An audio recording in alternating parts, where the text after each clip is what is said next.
Hello guys, good morning to all of you. I hope आप सब बहुत अच्छे होंगे। चलिए शुरू करते हैं अपना आज का करंट अफेयर सेशन अपने टुडे मोटिवेशन के साथ। Do what you can with what you have where you are. तो आप वो कीजिए लाइफ में जो आप कर सकते हैं, ठीक है।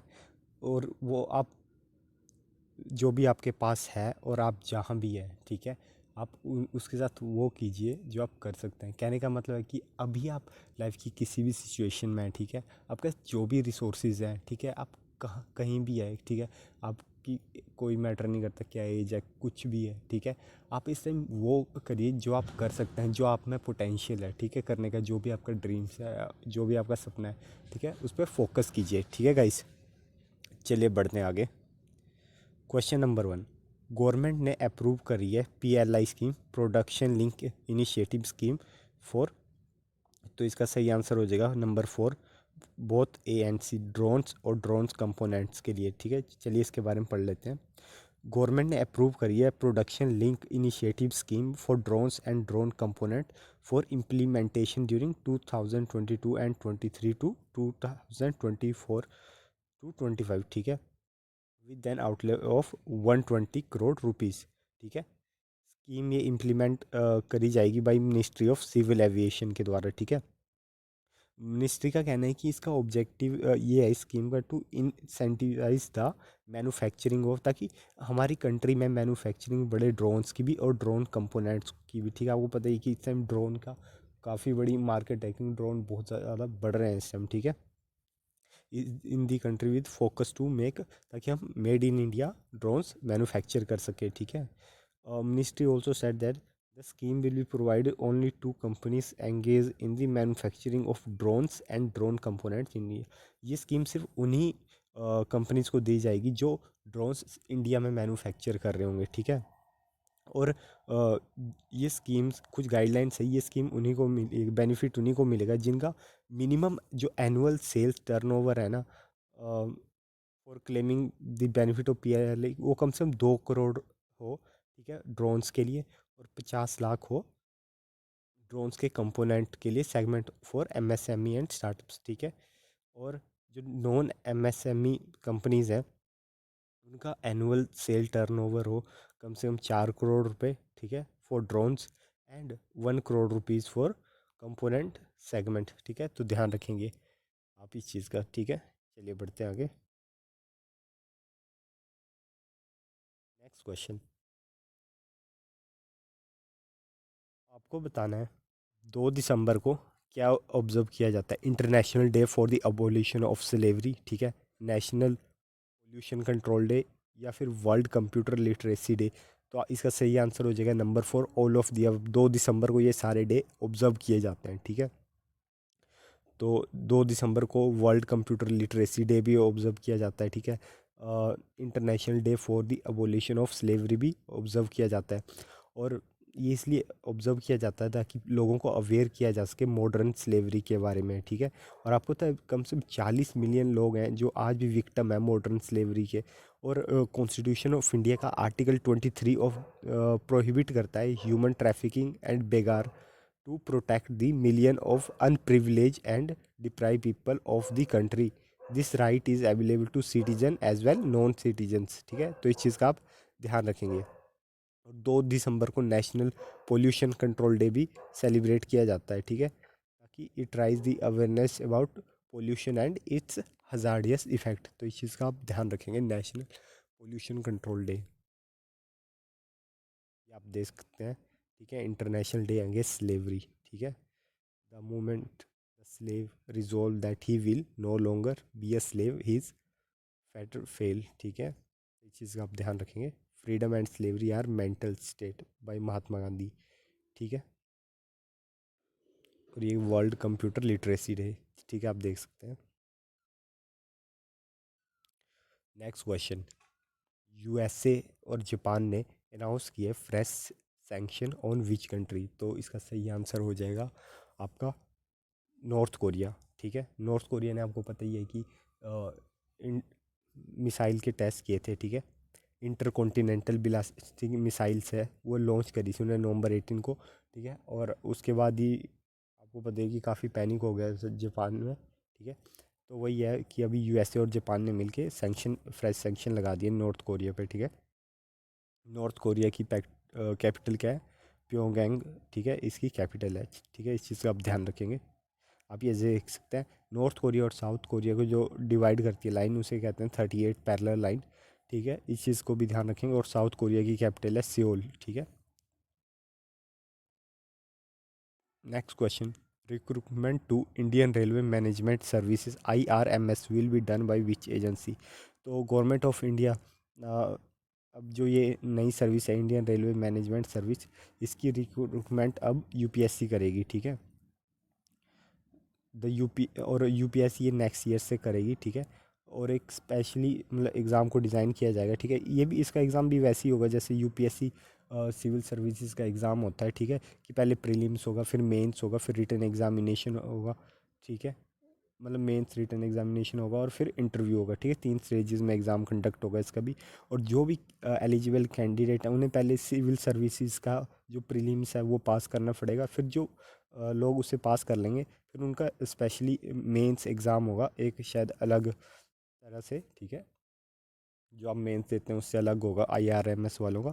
और एज लिमिट्स हो या फिर अटैम्प्ट्स हो, वो सब सेम है जैसे यूपीएससी के लिए सेम होते हैं आईएएस के लिए, वैसे ही IRMS के लिए भी सेम होंगे, ठीक है। तो इस चीज़ का आप ध्यान रखेंगे। आप मुझे कमेंट सेक्शन में कमेंट करके बताइएगा कि ऑल इंडिया सर्विसेज कितनी है, ठीक है। और किसे किसे कहा जाता है ऑल इंडिया सर्विसेज, तो कमेंट करके बताएगा। और आर्टिकल भी बताइएगा कि ऑल इंडिया सर्विसेज का कौन सा आर्टिकल है, ठीक है। आप ये देख सकते हैं IRMS। Next question, Indian naval ship Shivalik and Kamorta visit Ho Chi Minh City, it is located in which country? तो Ho Chi Minh city located है आपकी वियतनाम में, ठीक है। तो इस चीज़ का आप ध्यान रखेंगे। तो इंडिया की नेवल शिप है शिवालिक और कैमरोता, ठीक है। वो इसने विजिट किया है उन्होंने South China Sea in Vietnam Ho Chi Minh city, ठीक है। ये visit is a part of bilateral defence cooperation activity to further enhance the robust tie, ठीक है।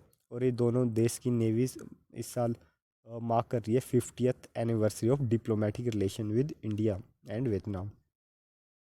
इससे पहले भी 2 Indian naval ships Sahyadri and Kadmat ने विजिट किया था, ठीक है, हो चिन मिन सिटी, ठीक है। तो याद रखेंगे, ठीक है। ये वियतनाम में, और ये वियतनाम का मैप है। वियतनाम की कैपिटल हो जाएगी हनोई, ठीक है। और आप ये देख सकते हैं वियतनाम के साथ लाओस, थाईलैंड, म्यांमार, ठीक है, मलेशिया, ब्रुनई, इंडोनेशिया, फिलीपींस, ये सारी बेसिकली आपकी एशियन कंट्रीज़ हैं, ठीक है। तो इस चीज़ का ध्यान रखेंगे।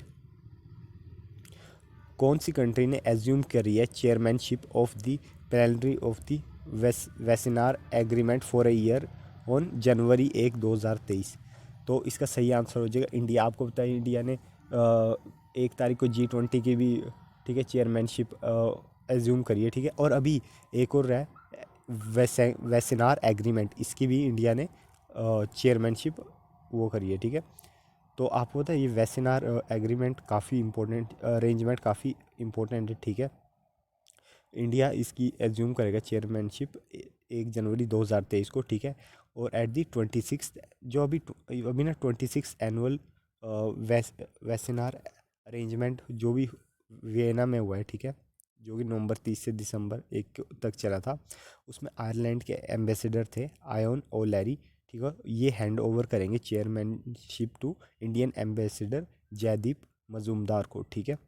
और इंडिया ने ये एग्रीमेंट ये ज्वाइन किया रहा था दिसंबर 2017 को। और इट्स 42nd पार्टिसिपेटिंग स्टेट, ठीक है। तो इसके ना टोटल इस एग्रीमेंट के 42nd मेंबर्स कंट्री है, ठीक है। और इसे इस्टेब्लिश किए कब किया गया था? तो 1996 में इसे इस्टेब्लिश कर गया था, ठीक है। और मैं बता देता हूँ अब ये काम क्या करता है। तो ये वेसिनार अरेंजमेंट है ना, ये की बॉडी है जो रिस्पॉन्सिबल है कंट्रीब्यूट करने के सिक्योरिटी एंड सेफ्टी, चाहे वो रीजनल लेवल पे हो चाहे इंटरनेशनल लेवल पे हो। और सेफ्टी और सिक्योरिटी प्रमोट कैसे करते हैं? तो ये प्रमोट करते हैं भाई, ये ट्रांसपेरेंसी रखते हैं और ग्रेटर रिस्पॉन्सिबिलिटी है इनकी कि ये ट्रांसफ़र करे dual use goods and technology and conventional arms, ठीक है। It is one the among the international group responsible for the, ये रिस्पॉन्सिबल है आपके एक्सपोर्ट करने के लिए, ठीक है, या ट्रांसफ़र करने के लिए nuclear, biological chemical weapon and equipment. अब आप ये सोचिए ना, अगर कोई कंट्री किसी को किसी तरह के वेपन भेज रही है, चाहे न्यूक्लियर हो, केमिकल हो, बायोलॉजिकल हो, तो वहाँ पे कितनी लेवल की, हाई लेवल की सिक्योरिटी चाहिए। अगर अगर एक देश से दूसरे देश को एक्सपोर्ट हो रहे हैं तो मतलब, तो ऐसे एग्रीमेंट इंपॉर्टेंट होते हैं ताकि चीज़ें गलत हाथ में ना जा सके, ठीक है। तो आप देख सकते हैं इंडिया एज्यूम करेगा इसकी चेयरमैनशिप, ठीक है, 1 जनवरी 2023। और G20 की तो इंडिया ने एज्यूम कर ही लिया, ठीक है। और उसके जब G20 की इंडिया ने एज्यूम करी तो अभी 7 दिन तक 100 ASI साइट्स पे वो लोगो दिखाया जाएगा G20 का, ठीक है। तो इस चीज़ का भी ध्यान रखिएगा। नेक्स्ट क्वेश्चन, कौन सी कंट्री के यूट्यूब ने रिमूव कर दिया 1,12,000 वीडियोस? तो इसका सही आंसर है बांग्लादेश ने ये किया है, ठीक है। 1,12,930 वीडियो उन्होंने रिमूव कर दी बांग्लादेश के यूट्यूब से जुलाई से सितंबर 3rd क्वार्टर में, ठीक है, क्योंकि वो ना वॉयलेशन कर रही थी कम्युनिटी गाइडलाइंस का, ठीक है। और ये कहना है ट्रांसपेरेंसी रिपोर्ट जो कि यूट्यूब ने रिलीज़ करी है, ठीक है।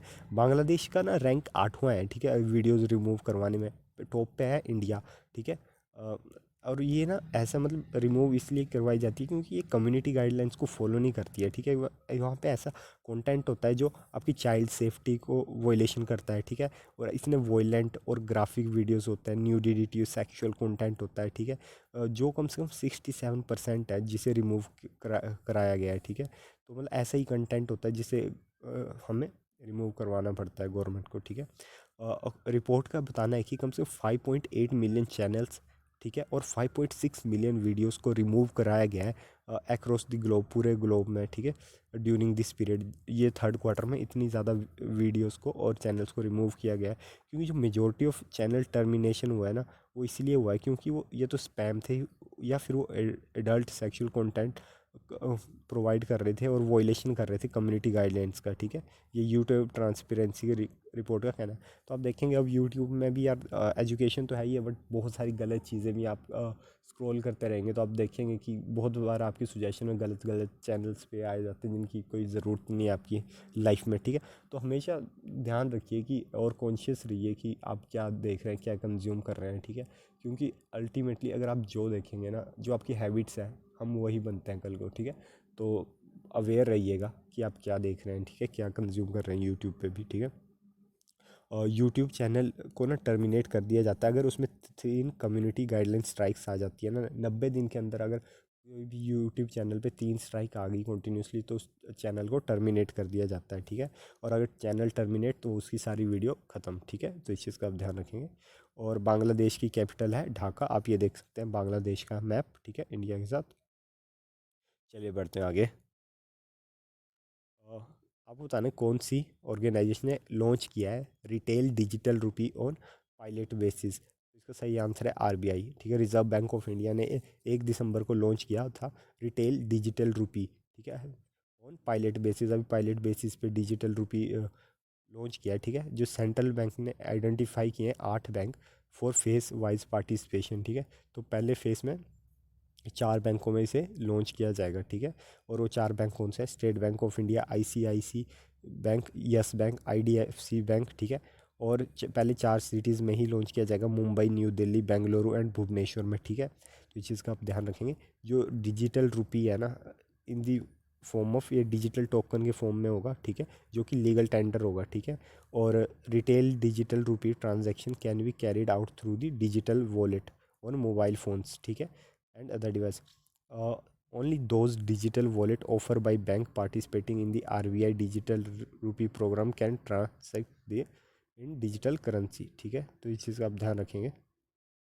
और ये रिटेल डिजिटल करेंसी है, ये will be distributed through banks, ठीक है, बैंक के थ्रू ये डिस्ट्रीब्यूट होगी। और इसका transaction in digital currency can be carried out between, चाहे आप पर्सन टू पर्सन भेजिए या पर्सन टू मर्चेंट भेजिए, ठीक है।